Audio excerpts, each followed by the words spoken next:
Hello children, मैं आपका CP sir. मैं आज आपको क्लास 10th के हिस्ट्री बुक से chapter first the rise of nationalism in Europe के एक important topic Napoleonic code and its importance के बारे में डिस्कस करूंगा। ये इस चैप्टर का छठा वीडियो है जिसमें हम नेपोलियन के द्वारा लागू किए गए उस कोड या नियम के बारे में पढ़ेंगे जिसने न केवल फ्रांस बल्कि बहुत सारे यूरोपियन कंट्रीज के लिए आदर्श बना। यानी इस नेपोलियनिक कोड ने इन सभी यूरोपियन कंट्रीज और फ्रांस में सुधार की नींव रख दी। यानी कि इसने जो रूल्स लागू किए उन विनिंग एरियाज में जहां पर नेपोलियन गया वहां पर उसने एडमिनिस्ट्रेशन को और बहुत सारे जो भी बुराइयां थीं एडमिनिस्ट्रेशन सिस्टम में उन सभी को इसने सुधारा। तो अब हम पहले समझेंगे कि आखिरकार नेपोलियनिक कोड किसे कहते हैं। तो नेपोलियनिक कोड एक प्रकार का क्या था, एक प्रकार का सेट ऑफ रूल्स था या सेट ऑफ प्रिंसिपल थे जिसको कॉमनली इसे सिविल कोड ऑफ 1804 कहते हैं या हम इसको नेपोलियनिक कोड भी कहते हैं। और इस कोड को लागू करने का जो मुख्य उद्देश्य था नेपोलियन का वो ये था कि वह एडमिनिस्ट्रेटिव सिस्टम को ज़्यादा से ज़्यादा क्या बना सके, रेशनल बना सके और एफिशिएंट बना सके।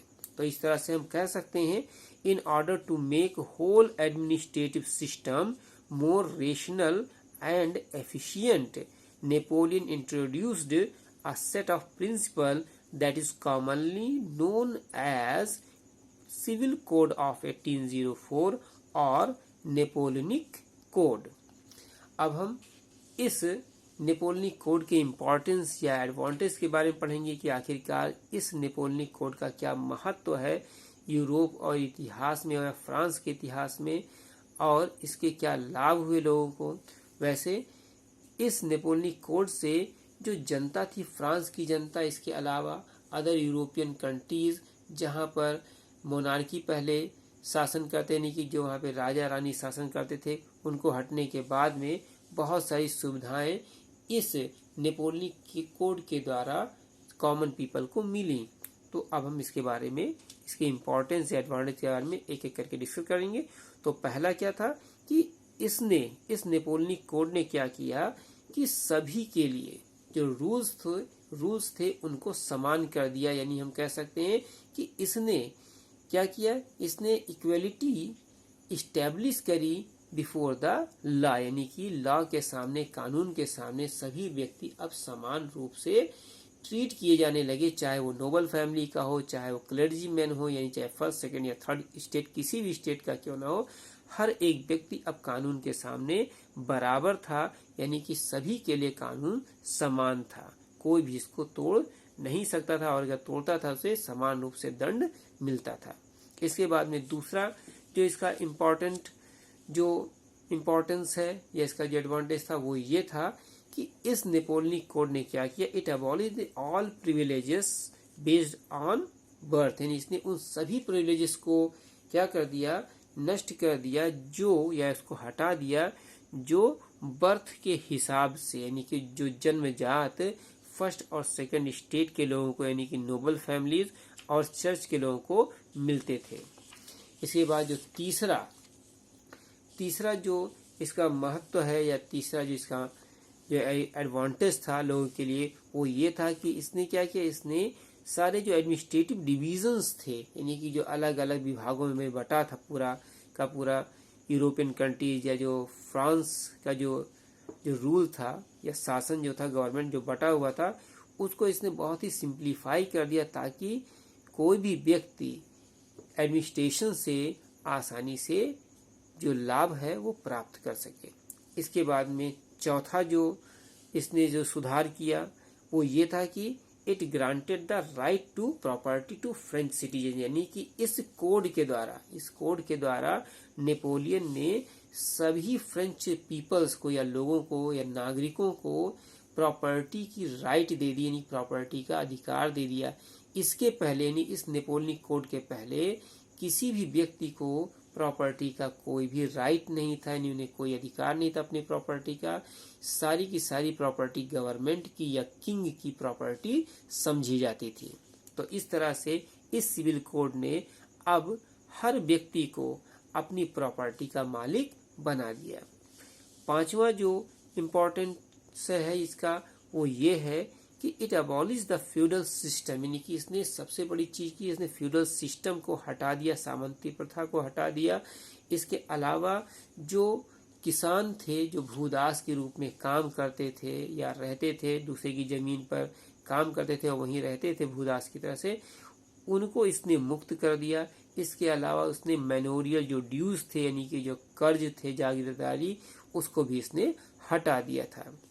छठा जो इम्पोर्टेंस है वो ये था, इसने क्या किया, इसने गिल्ड जो रेस्ट्रिक्शंस थे, यानी कि जो व्यापार में, जो टाउन्स में जो व्यापार की जो कठिनाइयां थी या जो बंदिशें थी कह सकते हैं, या जो रोक थे, उसको इन्हें हटा दिया, एलिमिनेट कर दिया, हटा दिया। इससे जो व्यापारी थे, चाहे छोटे व्यापारी हो चाहे बड़े व्यापारी हो, सभी के लिए यानी व्यापार करना अब आसान हो गया था। तो इस प्रकार से यानी कि इस सिविल कोड ने न केवल कॉमन पीपल बल्कि बिजनेसमैन को भी काफी लाभ प्रदान किया।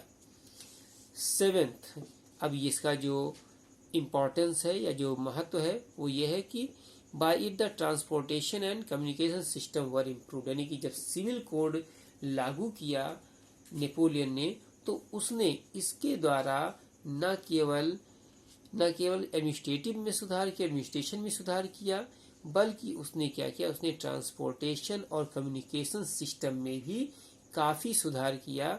और जहां भी ये जाता था वहां पर ये सुधार को लागू कर देता था, यानी जिन एरिया में जाता था वहां पर या विनिंग एरिया में भी वो इन सिविल कोड को लागू कर देता था, जिससे वहां पर भी बहुत सारे सुधार आए।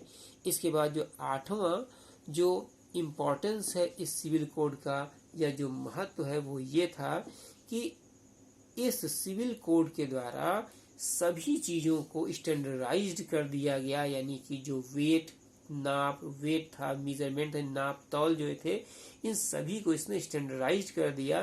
पहले अलग अलग स्थानों पर नाप तौल के अलग अलग माप होते थे, यानी कि कहीं पर कुछ होता था, कहीं पर कुछ होता था, कहीं पे जो नाप थी 110 सेंटीमीटर थी, कहीं 100 थी, कहीं 90 थी, कहीं 95 थी। इस तरह से यानी कि अलग अलग जगहों पर जो नाप की या वेट की जो एक तरह से मेजरमेंट थी वो बिल्कुल भिन्न भिन्न थी, जिससे भी व्यापार करने में या लोगों को अपना लाभ प्राप्त करने में बहुत मुश्किलें आती थीं या बिक्री में भी मुश्किलें आती थीं। तो इसको भी इसने स्टैंडर्डाइज कर दिया।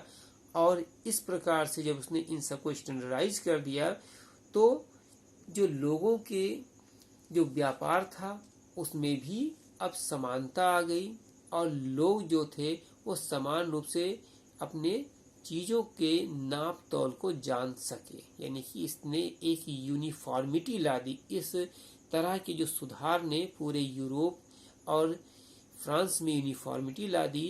यानी कि पूरा का पूरा जो समाज था वो यूनाइट होने लगा एक तरह से, और इसका असर अंत में नेशनलिज्म के रूप में दिखा। इसके अलावा जो सिविल कोड था उसने एक और काम किया था, वो था कॉमन नेशनल करेंसी को इसने इंट्रोड्यूस किया था। यानी कि पहले अलग अलग जगहों पे अलग अलग एक ही देश में ही यानी कि अलग अलग जगहों पर अलग अलग करेंसीज चलती थी, यानी कि हर स्टेट की अपनी एक करेंसी होती थी। अब उसको भी इसने हटा दिया और एक कॉमन नेशनल करेंसी को स्टार्ट किया। तो ये सारे थे सिविल कोड के लाभ या इम्पोर्टेंट चीजें जिसको सिविल कोड के द्वारा नेपोलियन ने लागू किया था। अगर ये वीडियो आपको अच्छा लगे तो लाइक, शेयर और सब्सक्राइब करना न भूलें। Thank you.